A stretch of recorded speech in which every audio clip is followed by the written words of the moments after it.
1, 2, 4. Engage. Which of these do you trust the most? The Civilian asked, gesturing to Tani and his companions as he looked at Lord Rain. What?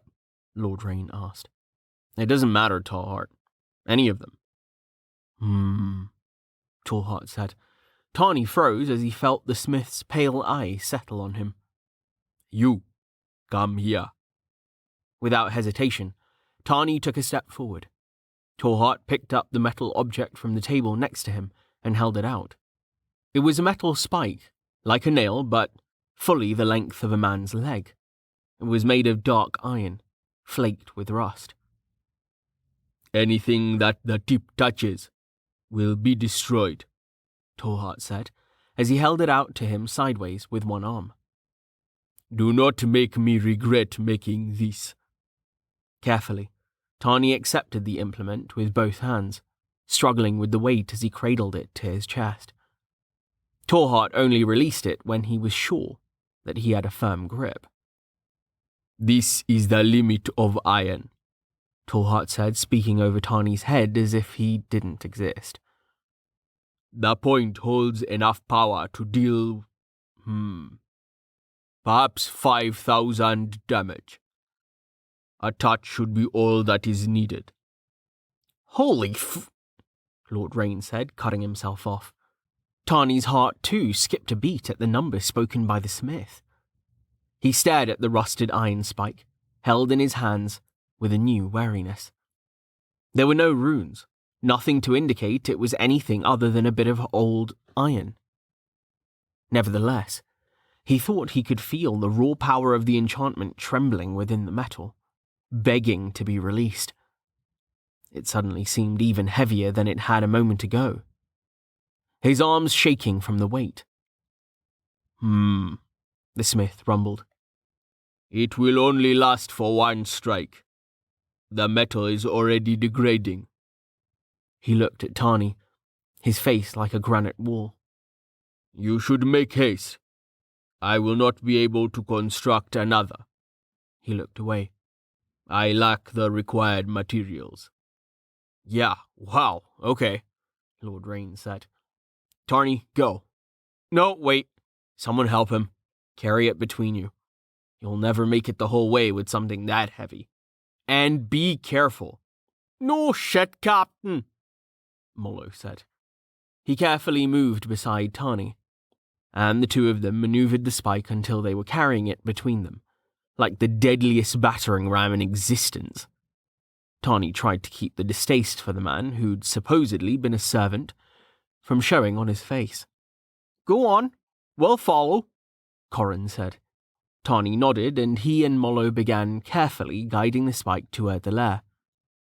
They paused while the others helped them bundle up their faces, then passed through. The walk to the core room was cold and nerve-wracking. Tani feared nothing more than that he'd trip on something, buried beneath the snow, and land atop that wicked spike. At least they reached the core, and the blue light of the gem trapped in the ice washed over them as they entered the room. Hold on, Frederick said, stepping forward, mining pick in hand. The ice grew back like Rain said it would. Let me clear it. We've only got one shot. Be quick about it, Club said. Here, let me help. We don't know how much longer the enchantment will last. Tani waited, arms aching as the pair smashed away the protective pillar of ice. Frederick had made a living of brawling in taverns, if he recalled correctly, and Clubs had been a farmer. Tani found himself wondering how their strength compared to his as he watched them work. He was no slouch. He'd been on Vanna's crew, after all. But the spike was heavy. Tallheart, however, had treated it as if it weighed no more than a slender twig. Tani tightened his grip, refusing to let the strain show on his face. My path lies in another direction, but perhaps one day. Finally, Clubs and Frederick stepped away, revealing the core hanging free in the air. Ready? Molo asked, looking at Tani. The uncouth man was smiling, though his arms seemed to be trembling. Tawny nodded, smiling back. Whatever he thought about Mollo as a person, he couldn't deny the camaraderie that he felt in this situation. It was finally time for them to awaken. For me to awaken. I'll show you, Lord Rain. I'll show you what I can do. I am honored to follow in your footsteps. Carefully, the two of them guided the tip of the weapon toward the naked heart of the lair before them. By unspoken agreement, they both stopped with the point a mere finger's breadth from the core. Tawny glanced back at the others, cowering near the door, then at Mollo. On three? He asked. Fucking on three, aye? Mollo said, grinning from ear to ear. As one, they counted, then stabbed forward. Any doubt Tawny had concerning whether they'd been too slow evaporated as a colossal explosion rocked the chamber. He and Mollo were hurled back, their padded winter gear saving them from injury as they hit the ground. Spots of light flickered in Tawny's vision as he rolled himself over, his ears ringing. He looked up to see the aftermath, then blinked. The remains of the pillar were gone, but the core was still there. There was a hole in the far wall as if someone had decided to smash a window through the stones with a sledgehammer. The hell's happened? Frederick's voice rose over the ringing as he entered Tawny's field of vision. It didn't work, someone else shouted. It might have been Largo. Tawny was having trouble distinguishing their voices. Hey, are you okay? Gods, look at the bar, someone said. Tawny looked, seeing the iron spike lying on the floor, amid the flattened shards of the pillar of ice. Before his eyes, the metal flaked away into powder, then vanished into smoke. Slowly the ringing in his ears began to fade. Fucking hot dog shit for breakfast, Mollo spluttered. The man had gotten to his feet, looking unsteady. Tawny could forgive him for that one. He accepted a hand from Clubs, allowing the stocky farmer to pull him to his feet, then shook out his cloak. Powdered ice from the pillar was dusted all across the room, with a larger shard here or there. He could have warned us about the explosion, Talon said from where he was inspecting the hole in the wall. If one of us had been standing in the wrong spot. Maybe he didn't know, Largo said, peering at the core. Maybe it was, like, a reaction or something. He rapped the gem with his knuckles. There's not a scratch on this thing. Just how tough is it? It isn't a matter of how tough it is, Corrin said, shaking his head. Like I said before, I think you need to be awakened. He turned his head to Roos. Sorry, Roos. You were wrong. If that didn't do it, nothing will. Roos shrugged. Not like I would have known. An enchanted weapon wouldn't work. Not like you could have neither.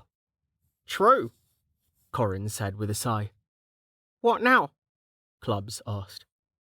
We return to the camp, Tawny said firmly, resolve hardening in his heart. He'll know what to do. He walked toward the portal, hiding a grimace of pain with every other step. It appeared he hadn't landed quite as well as he'd thought. The group followed him out, finding Lord Rain waiting for them, along with Tallheart and Amelia. The powerful presence of Rain's soul washed over Tawny, comforting in its weight. Captain, Tawny said, resisting the urge to bow. The weapon worked, but the core was not destroyed. Tallheart rumbled. What do you mean, worked? We touched the tip to the core after clearing the ice, Tawny said, looking at him. There was an explosion that destroyed the pillar and blasted a hole in the far wall. Mollo and I were sent flying by the force. Are you okay? Rain asked, glancing from Tawny to Mollo and back. We are, Tawny lied, glancing at Amelia. I could ask her. No, I will not show weakness in front of Lord Rain for mere bruises. Damn, Rain said with a sigh. Well, it was worth a shot. He looked from Tallheart to Amelia, then rubbed at his eyes. From a pouch, he drew a bag, then dumped the contents onto his open palm. 8 small stones, 7 black and 1 white, each carved with the symbol of the worker. Ranks pieces. I'm gonna put these back in the bag, Rain said. 8 of you will draw stones, 1 at a time. The white stone loses. He shook his head, tipping the stone into the bag and giving it a shake. Sorry. We need an awakened to take their place. Understood, Captain, Tawny said. A fair system. Regrettable, but fair. Should I ask him if I... Nope. He does not play favourites. Here, Rain said, offering Tawny the bag. Let everyone draw before you look. Wordlessly, Tawny reached in and drew a stone, holding it in his closed hand. Fate will not fail me. One by one they drew, until all 8 of them stood with their fists held out in front of them. Go ahead, Rain said. Tawny looked down at his hand.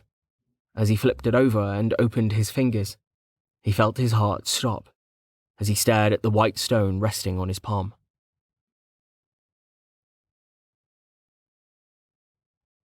Rain led the group through the darkness in silence, lost in his own thoughts. He kept putting himself in Tawny's shoes, thinking about how he might have felt in his place. To come so close to awakening, only to have his chance taken away by a twist of fate. In the grand scheme of things, Tawny was merely back in the same boat as the others that had lost the drawings. But Rain knew that would be scarce comfort. Losing something always hurt more than never having it in the first place.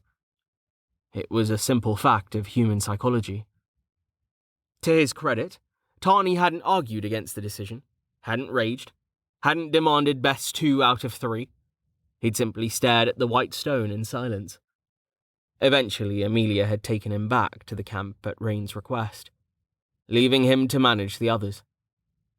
He was confident that she would know what to do. He was sure that he didn't. Rain looked up, realizing that he'd crossed into the light. He didn't speak as he led the others inside the stone building, not wanting to break the reverent atmosphere. As he inspected the room, he noted that this pillar of ice had started to reform, growing from both floor and ceiling. It had yet to encapsulate the core, but it was getting there. The hole that Tallheart's weapon had blasted in the far wall was still there, unchanged. Rain assumed. There was no indication that the lair was attempting to repair the damage to the stone. Rain shook his head, walking up to the core. He glanced at the others who were watching him with anticipation in their eyes. They looked excited, eager. That made him feel slightly better. 7 out of 8 was still something. He held back a sigh. Assuming it works. Rain looked at the core. He'd long since prepped everyone on what to expect, telling them of soul space, accolades, interfaces and more, though with the disclaimer that not all lairs were the same. Adventurers use the term accolade to refer to any reward for breaking a core. But it wasn't always something you could keep, like his perception boost. There was always a plate as he understood it, but sometimes it was nothing more than a glorified coupon. As an example, Amelia said she'd once received 1,000 tel from a lair. The plate it had given her had dissolved into a mountain of tiny crystals in her hand. Inconvenient, that. A single grand tel would have had the same value and been much more manageable. In any event, Rain didn't know if such a single-use accolade would have the same awakening effect as one of the more permanent variety. He also didn't know if he'd be able to break the core in the first place, or if his damaged soul would get in the way. In fact, he was actually hoping that the lair might do something to help him. That was why he'd taken it upon himself to lead the group, rather than sending someone else. Breaking a higher-level core wouldn't raise the cap of someone who was already awakened, that he knew. The only questions were if he was strong enough to break the core, and if his soul was intact enough to manage it. Rain clenched and unclenched his hands, then removed his right gauntlet with a twist. "Here we go," the impatient whispers that had started behind him abruptly cut off. Rain wrapped his fingers around the glowing blue gem, finding it slightly too large to grasp completely. It was cool to the touch. Rain waited there, holding the gem gently as he strained with all of his senses. "This is your last chance, Core. If you're alive, send me a sign." There was no response. Not so much as a flicker in the steady blue glow. Link's sight was as silent as the air in the chamber. Rain tightened his resolve. "So be it. If I'm wrong, I'm sorry." He squeezed. The core shattered. It broke easily, as if it had been made from hollow glass. Rather than digging into his flesh, the shard simply evaporated into blue light, which quickly vanished. Rain barely noticed this before he found himself abruptly in the void. There had been no fanfare, just a sudden, instantaneous transition. Though he'd been expecting it, Rain's eyes widened. He looked down to see his avatar wearing the same outfit he'd crafted upon his previous excursion to this bizarre not-reality. A simple long-sleeved shirt and jeans, though the texture was lacking. As before, his body in this place appeared to be a translucent blue projection, a hologram. Also, as before, the damage to his soul quickly made itself apparent. With no warning, a glitch snapped his head back up, wrenching his perspective and leaving him staring straight ahead at the darkness. It swirled like smoke beyond his zone of influence, the absence of light given physical form. Rain waited for a few breathless moments, grappling with his growing unease. He'd already considered the possibility that his damaged soul might prevent the accolade from appearing, leaving him banished in the shadow realm. He discounted this as a needless worry, reasoning that it had only happened before because the magistral artifact had been holding him. There's nothing to do that this time, unless the lair. Just as Rain began to panic in earnest, there was a blue flash in the darkness. The light rushed toward him, ignoring the incongruent geometry of soul space to hover right in front of his eyes as it condensed into an object. It was a plate, still spun from light like his avatar, though a deeper blue. Rain sagged with relief. He reached for the plate, then hesitated, looking around at the emptiness. I could wait. Stay a while and run some experiments. After a moment, he snorted. This isn't the time to screw around. Reaching out slowly to avoid any glitches, he plucked the plate from the emptiness. As he did, the glow faded, white letters forming as the light transformed itself into deep blue metal. Accolade of the Acid Frost Barrows. Grants the ability to use Ice Bolt. With a sickening jerk, Rain was abruptly back in his body. The twisted sense of vertigo that accompanied the transition left him reeling. It and the initial delay in the plate's appearance were good indicators that his soul damage had caused an issue after all. It worked, shouted Frederick. Yeah, someone else shouted. Captain, Talon said, pointing toward the door to the void with the torch he was holding. Coming back to himself, Rain blinked, then looked, his eyes widening as he saw whiteness. Snow. No, a blizzard. The lack of wind belied the torrent of flakes falling from the sky. Move, people! Rain shouted, his thoughts dropping back into gear. Out through the arch! He didn't need to tell them twice. Everyone had heard the story of what had happened with the spirit caller. As they scrambled for the exit, the wind began at last. Snow whipped through the door, blasting them with cold and threatening to blow out their torches. Rain was the last through. He forced himself to maintain a brisk walk, rather than resorting to a mad dash as the others had done, worried what would happen if he slipped. The staging area appeared before Rain's eyes. Tallheart was still there. He was currently helping Mollo to his feet, as the others stared past Rain toward the barrier. Rain walked forward casually, not interrupting his stride, though his heart was beating furiously in his chest. He had his image to consider. Passing the others, he pivoted smoothly to see the barrier behind him quivering. As he watched, the swirling wind destabilized, growing even more turbulent. Suddenly, the entire thing popped like an enormous soap bubble, exploding into a shower of snow. As the air slowly cleared, the ruins of Essed were revealed. The real village was considerably smaller than the fake version they'd found within the lair. Judging from what little of it Rain could see, it seemed there had been a fire, and many buildings had collapsed in on themselves. Tallheart rumbled. The village remains. He paused. Perhaps the villagers as well? Rain nodded, then used detection. After waiting for the return, he shook his head. No. He pinged a few more times. There are bodies, but nothing alive, human or otherwise. Not within range, anyway. Tallheart said somberly, turning and walking back toward their camp. Where are you going? Don't you want to know if it worked? Rain asked as he passed. Tallheart paused, then glanced over his shoulder.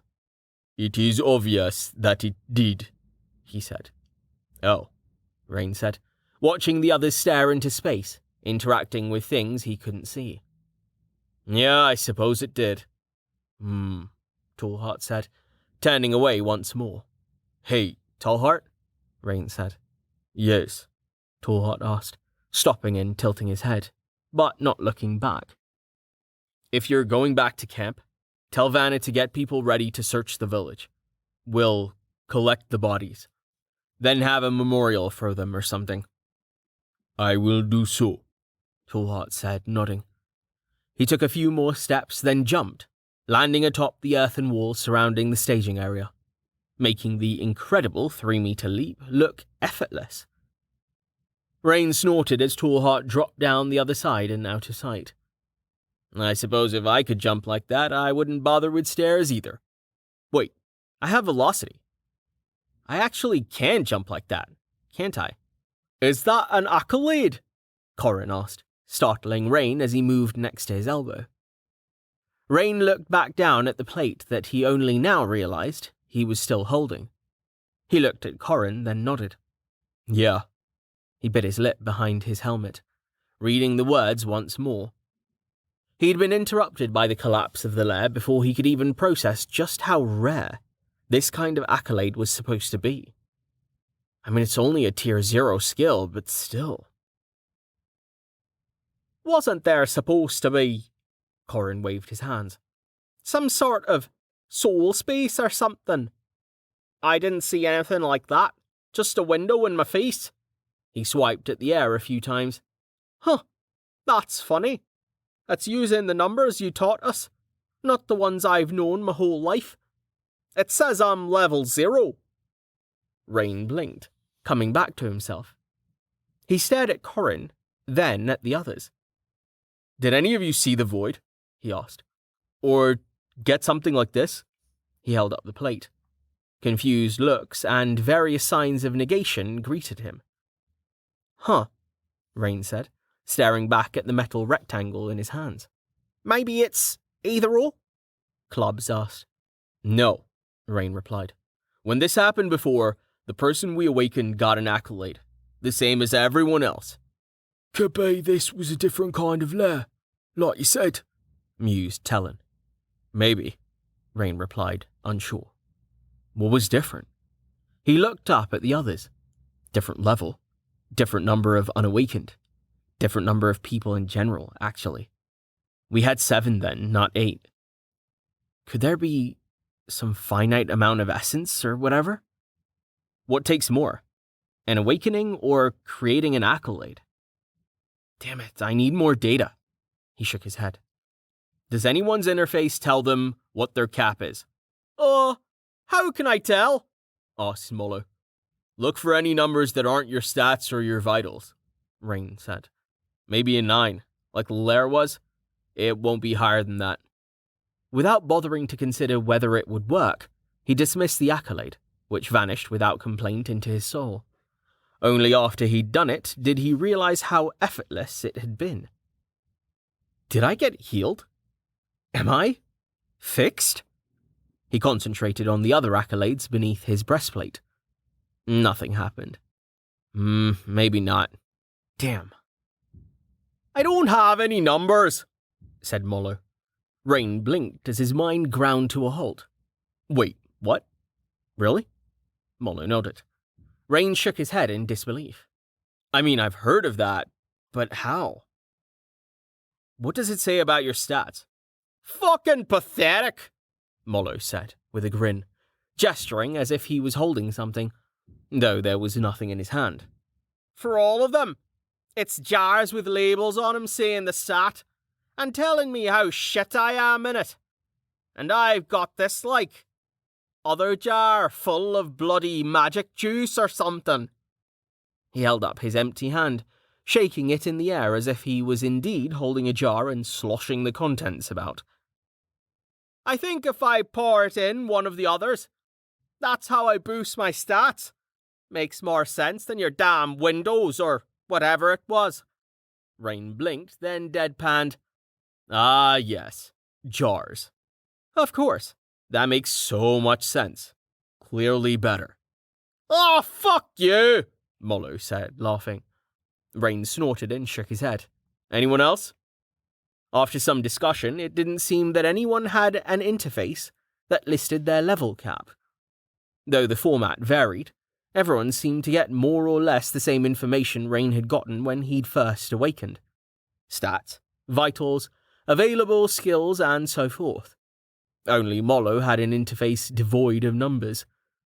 Corin's was the closest to Rain's, using Arabic numbers, but not the metric system. Rain hoped that would change for everyone as he continued their re-education.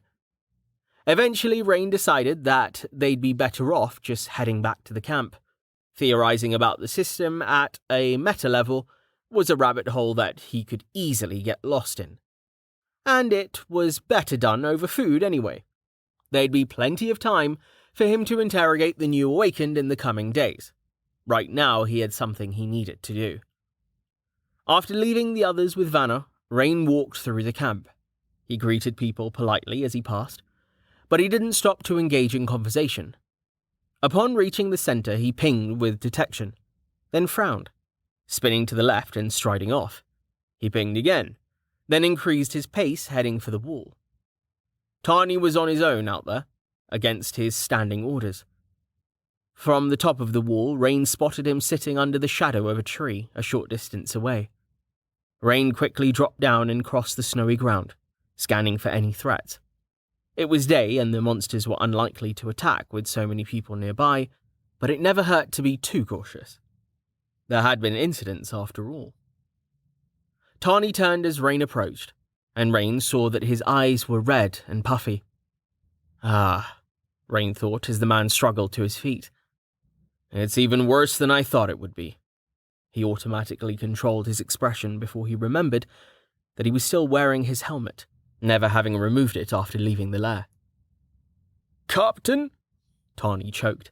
He sniffed, rubbing at his nose with the sleeve of his gambeson.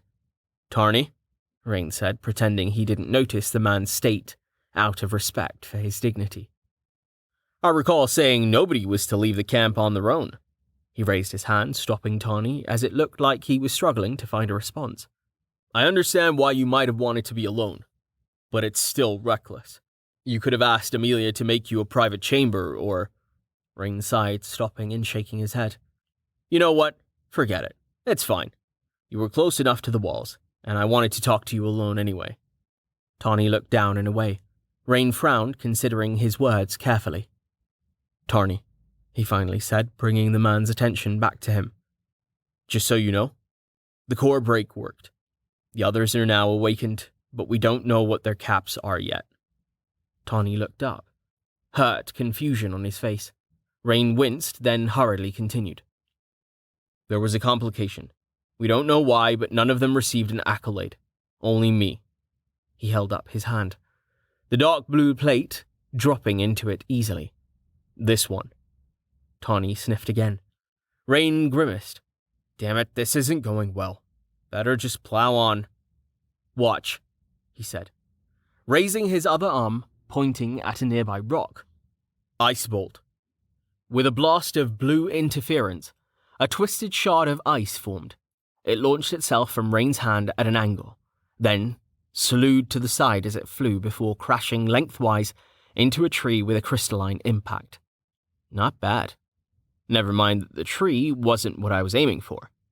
He looked back at Tawny, who was staring numbly at the damaged section of bark, where the bolt had shattered. Ice bolt, tier 0, Rain said, as he lowered his arm. The accolade lets me use it, which is exceedingly rare as I understand it.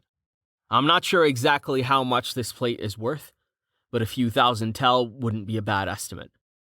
As long as someone has it in their possession, they can cast the spell freely.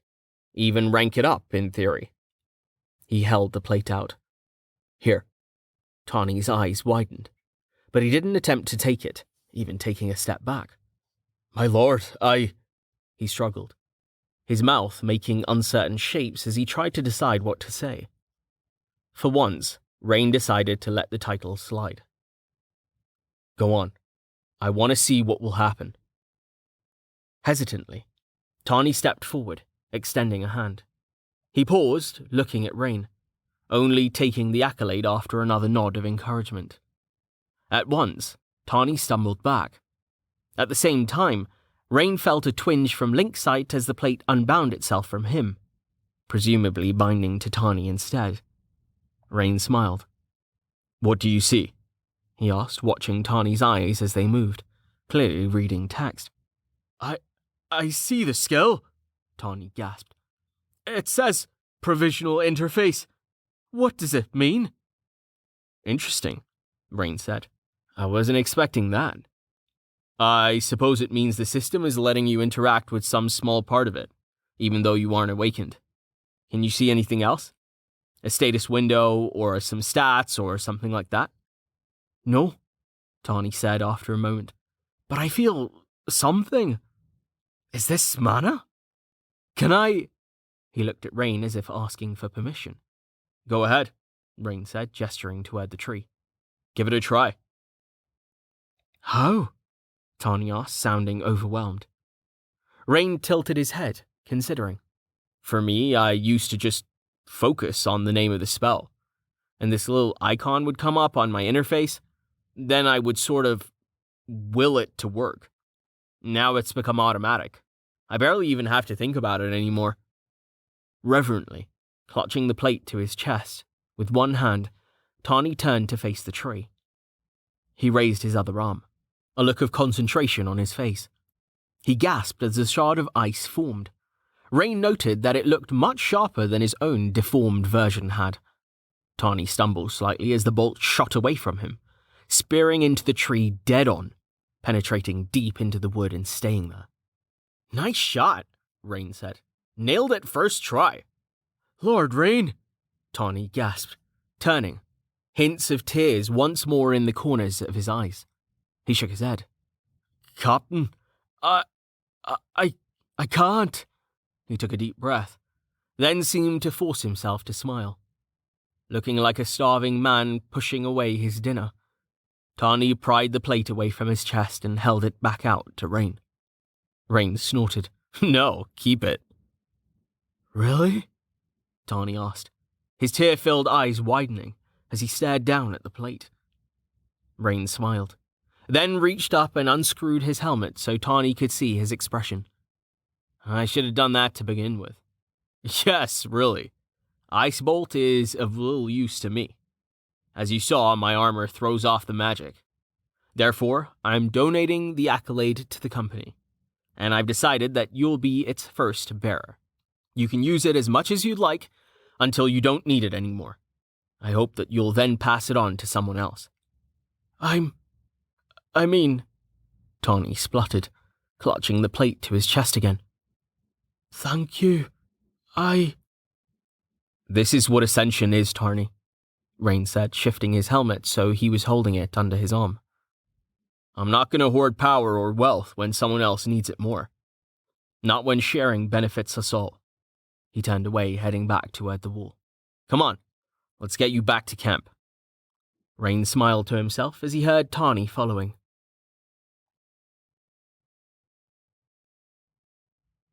Days later, it was snowing lightly as dawn broke over Ascension. The camp was quiet, with only the sentry standing guard atop the wall, moving in the stillness. Fires burned there, as well as within the camp in the various divided sleeping areas, where people slumbered soundly. It would be a while yet, before the awakened would rise. Rain smiled as he lay in the sculpted depression Amelia had made for him, amused, considering just how appropriate that title was. All of the freshly awakened company members would be getting their daily alarms in a few hours. The entire culture of this world seemed to operate on that schedule.